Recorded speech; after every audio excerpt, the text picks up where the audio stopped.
Good morning class. Okay, today we continue our topic function. और आज function के कुछ और क्वेश्चंस हम लोग करेंगे, जैसे डोमेन और रेंज के बारे में डिस्कस करेंगे फिर से, और कुछ प्रॉब्लम सॉल्व करेंगे। तो क्लास 11 मैथ्स, तो आज हम फाइंड करेंगे क्वेश्चन नंबर 1, फाइंड डोमेन। तो डोमेन फाइंड करेंगे, ठीक है। तो उसको किस तरह से फाइंड करना है उसको हम देखेंगे।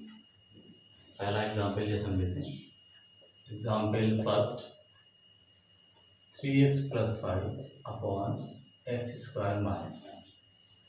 इस फंक्शन का हमें डोमेन फाइंड करना होगा, ठीक है। तो हम कैसे फाइंड करेंगे इस चीज़ को देखेंगे, ठीक। ये एक्सप्रेशन जो आपका दिया हुआ है ये P/Q का फॉर्म है, यानी कि P(x) अपॉन Q(x). तो Qx क्या होना चाहिए? 0 नहीं होना चाहिए। तो नीचे की जो वैल्यू है उसको हम देखेंगे x² - 9 कि किस किस पॉइंट पर ये 0 हो सकता है। तो अगर इसके हम दो फैक्टर कर लें, एक बन जाएगा x² - 3², तो बनेगा x + 3, बन जाएगा x - 3। इसका अगर हम फैक्टर सॉल्व करें तो x की वैल्यू मिलेगी 3 और मिल जाएगी -3, तो दो वैल्यू मिलेगी। तो अगर हम x की जगह पर 3 और -3 रखते हैं तो हमारे पास ये रिलेशन क्या हो जाएगी? एग्जिस्ट नहीं करेगी, इनफाइनाइट चली जाएगी। करके देखें जरा, 3x + 5, इसको हम क्या करें, 3 का स्क्वायर रख लें -9, तो 3x + 5 अपॉन 9 - 9 आ गया, ये 0 हो जाएगा। कोई भी नंबर अगर 0 हो तो टेंस टू इन्फिनिटी चलेगा। तो हमें क्या करना पड़ेगा, x की 3 और -3 की वैल्यू को हटा देंगे और इसका हमें डोमेन मिल जाएगा। डोमेन, ये हमारा डोमेन आएगा R - 3 - 3। इन दोनों पॉइंट को छोड़ करके अगर कोई भी पॉइंट यहाँ पर रखेंगे हमें कुछ ना कुछ x की वैल्यू मिलेगी। ऐसा नहीं होगा कोई वैल्यू एग्जिस्ट ना करे। तो डोमेन अब हो जाएगा R - 3, -3, ठीक है। तो इस तरह से हम डोमेन फाइंड कर लेंगे। ध्यान रखिएगा कि जब भी एक्सप्रेशन रेशनल फॉर्म में होती है, P/Q के फॉर्म में होती है, तो हमारे पास जो नीचे वाली वैल्यू होती है वो कभी भी 0 नहीं होगी। तो उन पॉइंट को हम अलग कर देंगे जिन पॉइंट पर वो वैल्यू 0 हो रही है, तो हम उसके फैक्टर कर लेंगे और फैक्टर करने के बाद उन पॉइंट को निकालेंगे। निकालने के बाद उस पॉइंट को पूरे रियल नंबर में से, R में से माइनस कर देंगे, ठीक है। ओके ना। तो सेकंड क्वेश्चन एक और लेते हैं, इसमें भी हम डोमेन डिफाइन करेंगे। जैसे ले रहे हैं f(x) = x² - 2x + 1 ले लें, और दूसरा x² - 8x + 12। तो ये दो एक्सप्रेशन, ये भी P/Q के फॉर्म में, तो ये नीचे वाली वैल्यू 0 नहीं होनी चाहिए। तो हम इसको पहले फैक्टर कर लेते हैं कि आखिर किस किस पॉइंट पर ये पॉसिबल है 0 होने का। तो हम इसको देखें, ये अगर फैक्टर करेंगे तो 3 4 12, ऐसा कुछ करेंगे जिससे कि 8 आ जाता है। हम इसको लिखें, 8 को 6 + 2 लिख देते हैं। जब हम 6 + 2 लिखते हैं तो इसका फैक्टर ऊपर हो जाएगा 6x - 2x + 12, और फिर यहाँ से x कॉमा करेंगे, x - 6 - 2 कॉमा करेंगे x - 6, ठीक है। बहुत ध्यान से करिएगा, फैक्टर आपको ऑलरेडी आता है, क्लास 9 से पढ़ाया जा रहा है। तो इस चीज़ को आप फैक्टर कर लेंगे तो x की वैल्यू मिलेगी, एक 6 मिल जाएगी, एक आपको 2 मिल जाएगी। तो दो पॉइंट मिलेगा। अगर हम 2 और 6 में से कोई भी दो पॉइंट यहाँ रखते हैं तो ये पूरा नीचे वाला जो एक्सप्रेशन है, पूरा एक्सप्रेशन 0 हो जाए। अगर ये 0 हो जाता है तो हमारा पूरा फंक्शन कहाँ चला जाएगा? इनफाइनाइट चला जाएगा। क्यों? क्योंकि कोई भी नंबर अगर 0 से डिवाइड होगा तो वो इन्फिनिटी हो जाता है, ठीक है। तो इस तरह से हम देखेंगे कि हमारे पास इसका जो डोमेन आएगा, डोमेन R में से हम 2 और 6 को हटा दें तो ये इसका हमारा डोमेन मिल जाएगा।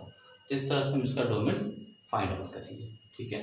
तो जब भी कोई भी एक्सप्रेशन P/Q के फॉर्म में हो तो हम उसको क्या करेंगे, नीचे वाले टर्म को अगर वो फैक्टर हो सकता है तो फैक्टर करेंगे, नहीं होता तो सीधा उस पॉइंट को फाइंड कर लेंगे, ठीक है। ओके ना। द सेकंड क्वेश्चन, एक और क्वेश्चन लेते हैं डोमेन और जेनरिक के लिए, सेम चीज, फाइंड द डोमेन। ठीक है, जैसे एफ ऑफ एक्स इक्वल ले लिया x cube minus 8/x² minus, ये ले लिया हमने। अब देखिए ये आपका ए क्यूब माइनस बी क्यूब बनना है, लेकिन हमारे पास अगर नीचे वाले टर्म को देखें तो हम x² minus 1 can not equal to 0 नहीं हो सकता। इसका मतलब ये क्या होना चाहिए, एक्स स्क्वायर है तो इसको हम लिख सकते हैं a plus B A minus B, A plus B और ए माइनस बी। इसका मतलब x 1 नहीं होना चाहिए और -1। तो दो वैल्यू मिल जाएगी आपको 1 और -1। इन दोनों पॉइंट को अगर दिए गए रिलेशन से r से माइनस कर देंगे कि हमारे पास जो डोमेन हो जाएगा r में से 1 और -1 को हम सब्ट्रैक्ट कर देंगे, तो ये वैल्यू हमारी हो जाएगी डोमेन। ठीक है, तो हम जब भी ये अपॉन क्यू को फॉर्म होगा, पहला काम है फैक्टर कर देना और फैक्टर करके उस पॉइंट को सिलेक्ट कर देना, क्योंकि यहाँ जो भी x होता है वो कहाँ बिलोंग करता है, वो हमेशा रियल नंबर बिलोंग करेगा। x belongs to real number, हमेशा रियल नंबर के लिए डोमेन फाइंड करते हैं यहाँ पर। अगर इंटीजर या rational number a rational number है तो साथ उसको फाइंड करेंगे। यहाँ पे r की बात कर रहा है, रियल नंबर। ठीक है, तो ये हमारा डोमेन हो गया। तो इसी तरह से हम बहुत से एग्जाम्पल्स हैं और देख सकते हैं, और एग्जाम्पल देख लें। ये 3 हो गया, एग्जाम्पल नंबर 4 देख लें। एक और फंक्शन लेते हैं, f(x) = 1/√2x माइनस 3। अगर हम 2x माइनस 3 लेते हैं तो रूट के अंदर हमने बताया था कि रूट के अंदर कोई भी वैल्यू निगेटिव नहीं हो सकती है। ठीक है, तो यानी कि हमारे पास रूट में जो भी एक्सप्रेशन होगा तो ये वैल्यू हमेशा कैसी होगी, ग्रेटर देन इक्वल टू 0 होगी। लेकिन क्योंकि ये अपॉन में हो गया है तो इसकी value greater than equal to 0 हो जाएगी, यानी कि हमारा क्या हो जाएगा, ग्रेटर देन 0 हो जाएगा ये। और अगर ग्रेटर देन 0 हो जाता है तो उस केस में हम इसको सॉल्व करेंगे। देखिए किस तरह से ये बन जाएगा 2x माइनस 3 ग्रेटर देन 0। अगर इक्वल टू करेंगे तो फिर ये सिस्टम एग्जिस्ट नहीं करेगा, तो हमेशा ग्रेटर देन लेंगे अपॉन में अगर होगा तो x ग्रेटर देन 3 उधर चला गया, फिर 2 से डिवाइड कर देंगे तो x ग्रेटर देन 3/2, 3/2 से बड़ा, तो 3/2 अगर मान लें यहाँ पर है तो इससे बड़ा कहाँ जाएगा, इनफाइनाइट तक। तो इस केस में हमारा जो डोमेन हो जाएगा वो हो जाएगा 3/2 ओपन इंटरवल रखेंगे, क्लोज नहीं, क्योंकि इक्वल का निशान नहीं है। ओपन इंटरवल 3/2 से इनफाइनाइट की बात करेंगे, तो domain is going to the 3/2 up to infinite. तो इस तरह से हम इसका डोमेन फाइंड कर सकते हैं अगर कोई एक्सप्रेशन रूट में हो तो। ठीक है, एक और एग्जाम्पल ले लेते हैं, क्वेश्चन नंबर 5 ले लीजिए जैसे। ठीक है, एक बार फिर से मैं इसको रिपीट कर देता हूँ। अगर कोई एक्सप्रेशन 1/2x माइनस 3 दिया है, अपॉन में है, तो रूट के अंदर है तो ग्रेटर देन 0 लेंगे, इक्वल का निशान नहीं लगाएंगे। तो ग्रेटर देन 0 में हम x की वैल्यू चेक करेंगे कहाँ से कहाँ तक की बात करता है। तो 3 को शिफ्ट किया हमने, देखा कि x की वैल्यू ग्रेटर देन 3/2 आ गई। तो उस केस में 3/2 से बड़ा कहाँ तक, इनफाइनाइट तक। तो 3/2 कॉमा इनफाइनाइट। ठीक है, तो ये रिलेशन हमारा डोमेन की बात हो जाएगी। ओके ना, दूसरा एक्सप्रेशन एक और ले सकते हैं हम लोग इसी तरह से। एक और एग्जाम्पल देखें, हमने इससे पहले किस तरह करने की कोशिश की थी। 1/√, के अंदर x² माइनस 16 जिसे ले लेते हैं। ठीक है, ये भी रूट में है। इसका मतलब हमें देखना पड़ेगा कि आखिर ये किस पॉइंट के लिए यहाँ पे नीचे 0 हो रहा है। तो हम कंसिडर करेंगे x माइनस 16, यानी कि ये क्या होना चाहिए, ग्रेटर देन 0 होना चाहिए। तो किन किन पॉइंट पर ये ग्रेटर देन 0 होगा, जिन जिन पॉइंट पर ये ग्रेटर देन 0 होगा उसको हम लेंगे, और जिन पॉइंट पर ग्रेटर देन 0 नहीं होगा उसको हम छोड़ देंगे। तो अगर देखें ज़रा हमारे पास, तो हम टेस्ट कर लें, इसको फैक्टर कर देते हैं। फॉर एग्जांपल हम इसकी टेस्टिंग करें, x बराबर 1 रख देते हैं। अगर हम 1 रखते हैं तो 1² माइनस 16, तो 1 माइनस 16 हो गया माइनस 15, जो कि ग्रेटर देन 0 नहीं, लेस देन 0 हो गया। तो ये एग्जिस्ट नहीं करेगा, तो हम 1 यूज़ नहीं कर सकते। इसी तरह से अगर निगेटिव भी यूज़ करेंगे तो ये प्लस आ जाएगा, क्योंकि माइनस का स्क्वायर भी क्या होगा, प्लस ही होगा। तो प्लस माइनस हम दोनों ही यूज़ करेंगे, 2 भी नहीं यूज़ कर सकते, 3 भी नहीं कर सकते। तो हमें एक आसान सा तरीका होता है, ठीक है, हम टेस्टिंग कर लेते हैं। 2 3 4 5 से हम स्टार्ट करें, यानी कि 4 मोर देन 4 से अदर है, 4 से स्टार्ट करें, 4 स्क्वायर माइनस 4 करें तो अभी क्या होगा हमारे पास, तो मिलेगा 16 माइनस 16 यानी 0, यानी कि 4 से हम प्लस या 4 से माइनस की बात करें तो हम एक्सप्रेशन में लिखेंगे 5 स्क्वायर माइनस 16 ले लें तो 25 माइनस 60 यानी कि आ गया 9 तो ग्रेटर देन। इसका मतलब ये हो गया कि हमारे पास 4 से बड़ी वैल्यू भी आना है, यानी 4.1 हो सकता है, 4.2 हो सकता है, 4.3 हो सकता है। अगर इनसे हम बड़ी वैल्यू रखेंगे तो ये हमारी वैल्यू जो 0 ना करके वो क्या हो जाएगी, ग्रेटर देन 0 होगी। तो इसका मतलब ये हो गया कि हमारा जो डोमेन है वो आपका इस केस में हो जाएगा कि 4 को छोड़ देंगे, R में से हम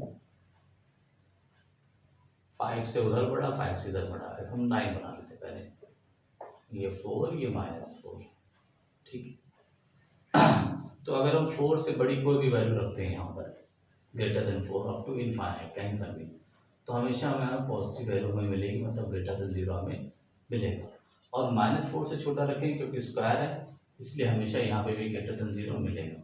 कहाँ तक, अप टू इनफाइनाइट तक। तो इसका जो डोमेन हो जाएगा वो हो जाएगा R माइनस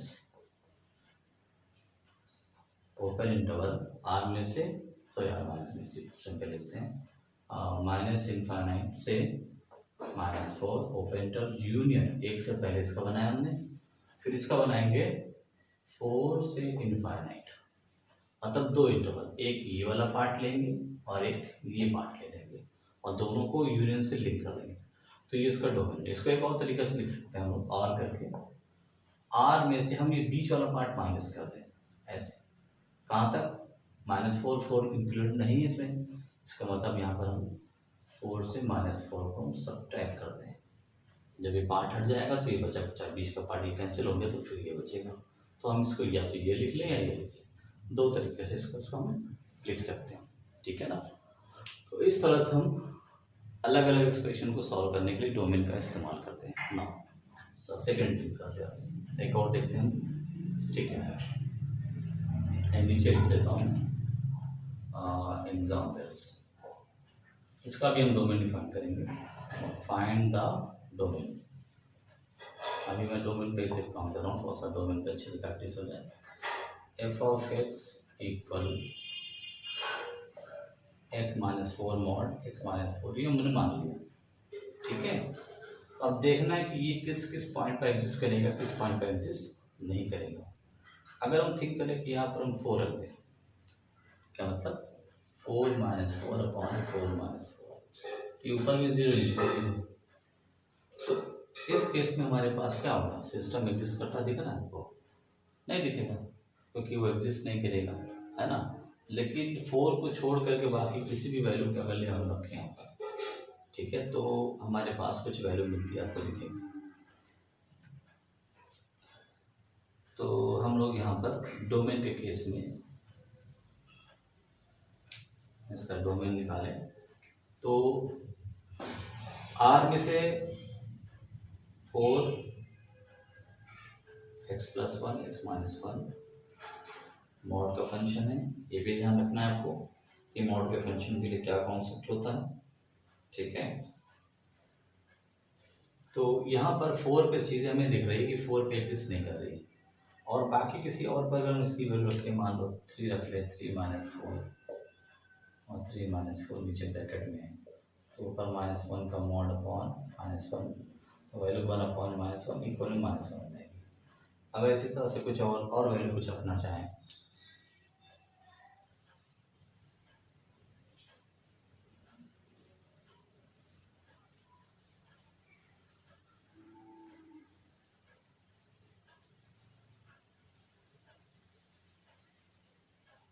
कुछ और वैल्यू चेक कर लें हम लोग, 6 - 4 रख लें, 6 - 4 ऊपर मॉड नीचे गया तो 2 अपॉन 2, तो भी क्या मिलेगा 1। इसका मतलब हर बार वैल्यू कहाँ जा रही है, या तो -1 की तरफ जाएगी या 1 की तरफ। और भी टेस्ट कर सकते हैं, सिर्फ कहाँ गड़बड़ हो रहा है, 4 पर, 4 - 4 पर तो 0 हो जाती है, तो ये डज नॉट एग्जिस्ट होती है, नॉट डिफाइंड, नॉट डिफाइंड। इसको अभी हम लोग आगे चल के पढ़ेंगे।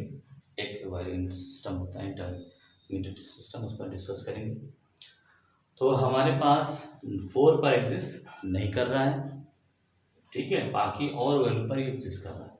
तो इसका जो डोमेन हो जाएगा डायरेक्ट डोमेन, तो डोमेन क्या हो जाएगा इसका, डोमेन इसका हो जाएगा आर में से हम 4 को हटा दें, यानी कि आर में से हम इस वैल्यू को हटाएं जहाँ पर सिस्टम एग्जिस्ट नहीं कर रहा है, ठीक है। तो इस तरह से हम रिलेशनों को देखेंगे और चेक करेंगे, ठीक है।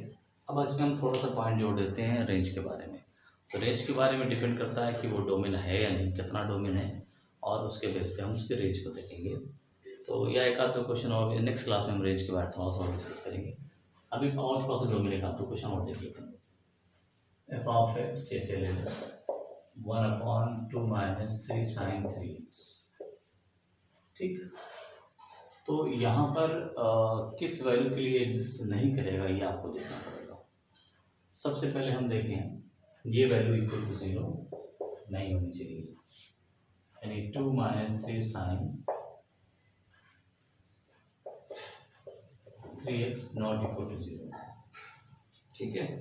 तो हमारे पास इसके लिए जो कॉन्सेप्ट दिया है कि आखिर x की किस किस वैल्यू के लिए एग्जिस्ट करेगा।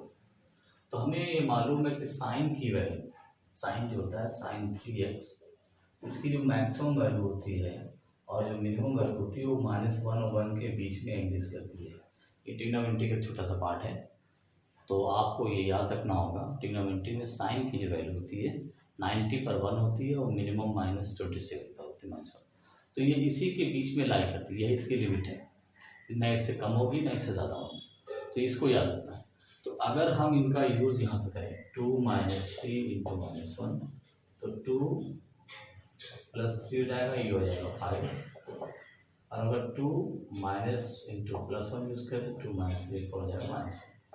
दोनों ही केस में ये नॉट इक्वल टू 0 है, यानी कि x की किसी भी रिलेशन के लिए, और यहाँ पे x क्या होता है, ये x बिलोंग्स करता है R में, यानी रियल नंबर में, यानी x की किसी भी वैल्यू के लिए हमारा जो एक्सप्रेशन है, अगर हम 1 या -1 मैक्सिमम मिनिमम कुछ भी रख रहे हैं तो वो 0 होता आपको दिख नहीं रहा है।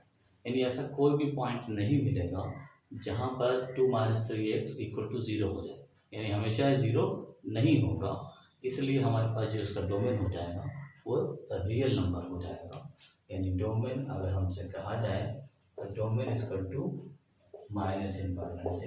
That is the real number. इस तरह से हम किसी भी एक्सप्रेशन के डोमेन्स को फाइंड करेंगे और उनकी प्रैक्टिस अच्छे से करेंगे।